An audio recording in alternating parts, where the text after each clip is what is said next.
Are you guys wondering how to use your energy in order to create what you want in real life? Well, that is the basis of the law of attraction, and it really is a little bit more complicated than it sounds at first. Today I'm going to debunk some common myths, I'm going to explain some easy principles, and I'm going to share with you guys the connection between energy, emotions, and the law of attraction.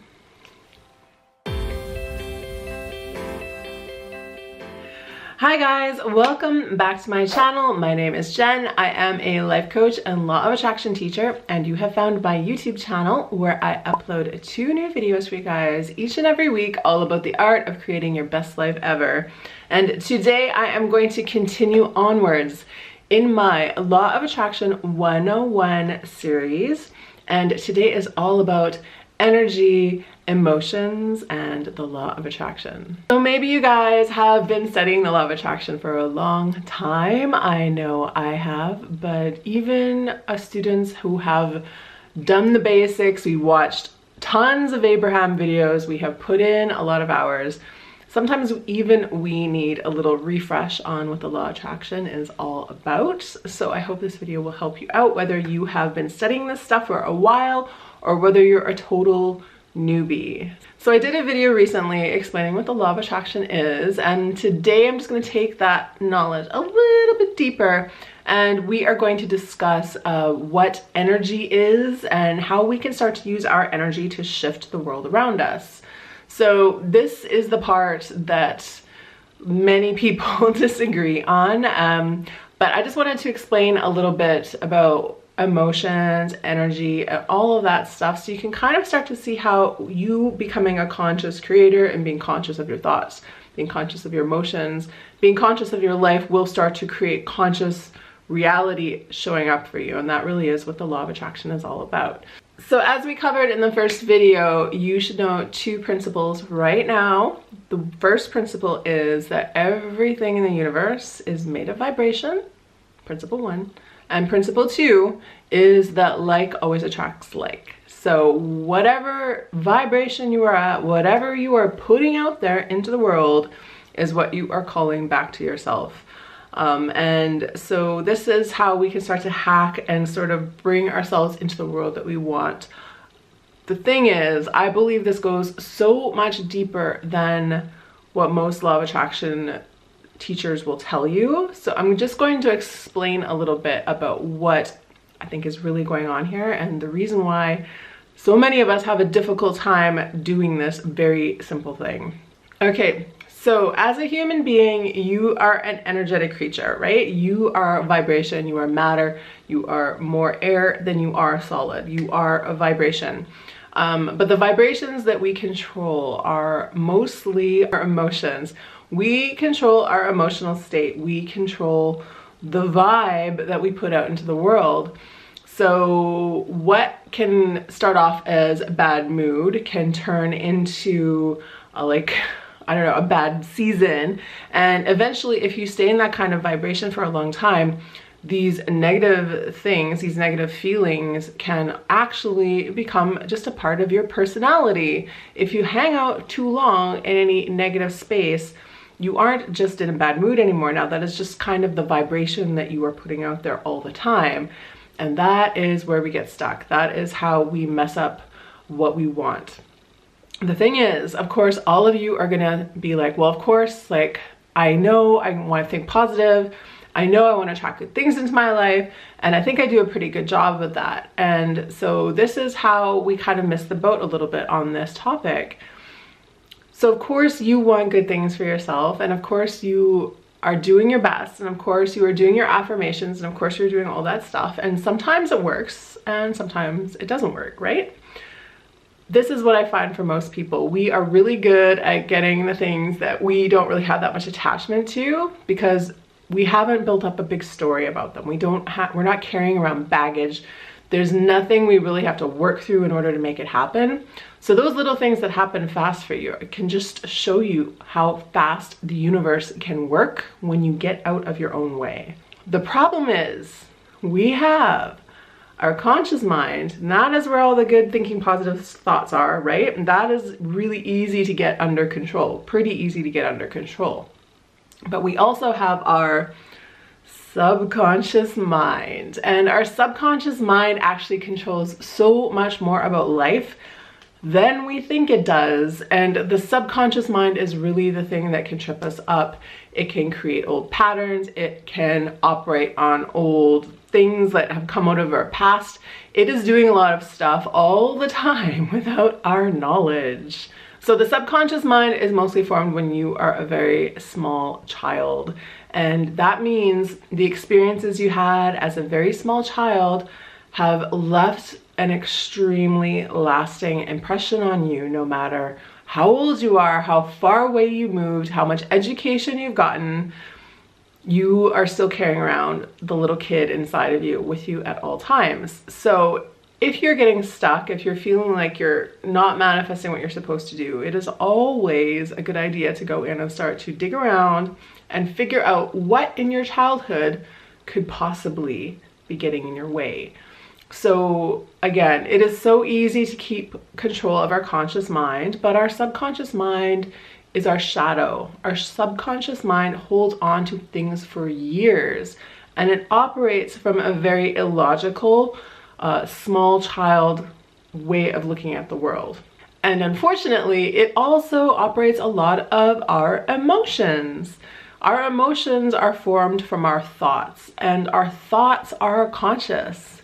Our thoughts are 100% conscious. The thing is, our brain loves to run on the old thought patterns it's already thought because it saves time. It actually causes our brain to use so much energy to create a new neural pathway, to create a new way of thinking. So your brain is going to default back to the thoughts you had when you were 5 years old because it's easier that way. It's lazy. It wants to save money. It wants to save time and energy. But that means you're also defaulting back to that 5-year-old emotional way of looking at the world without even realizing it.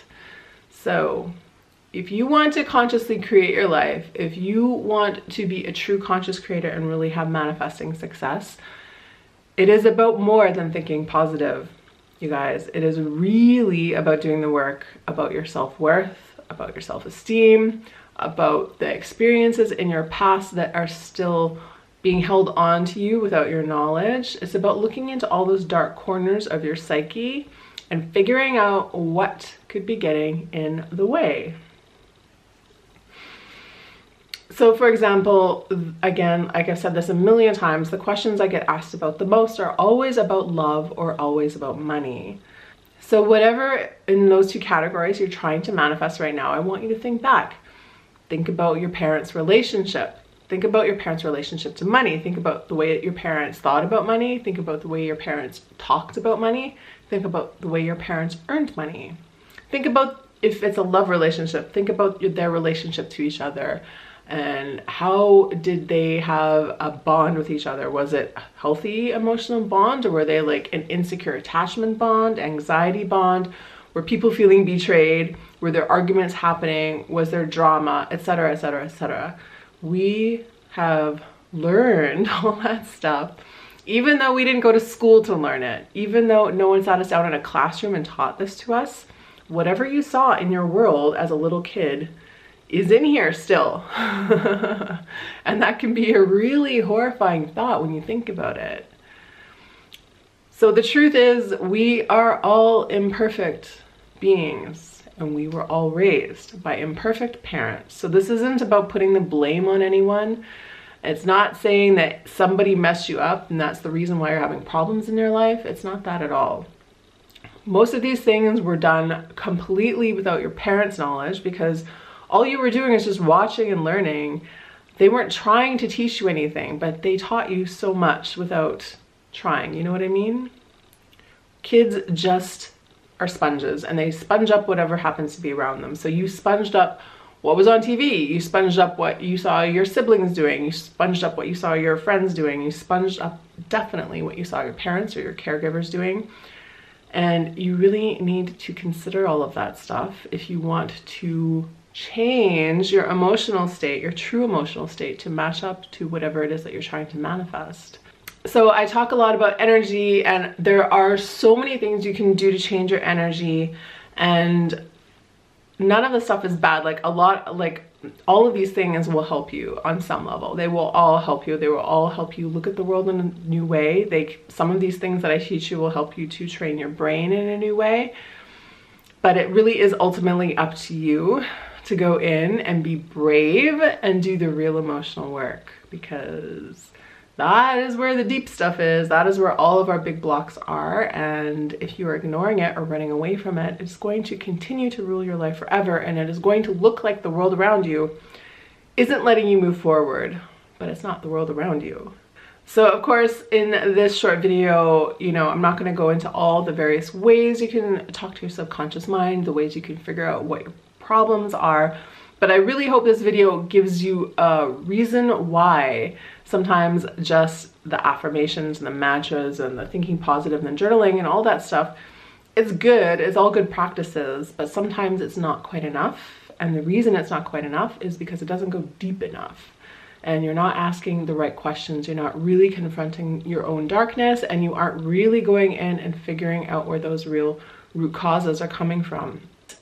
The empowering message I want to leave you with is that your energy is still 100% your own, and you can do so much to change everything. And the only thing you really need to do to change your subconscious way of looking at the world is to dive in and to start to reprogram it. And that takes time and it takes conscious effort, but you can do it.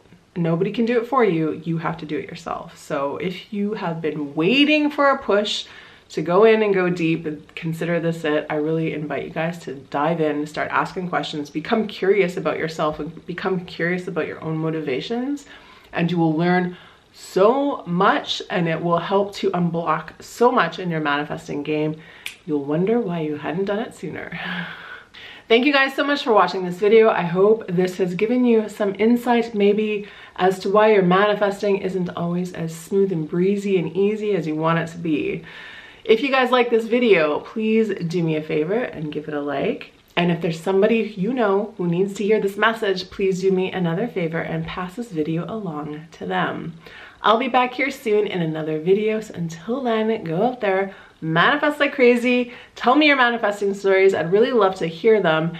And as always, just remember, get ready for the miracle. See you guys.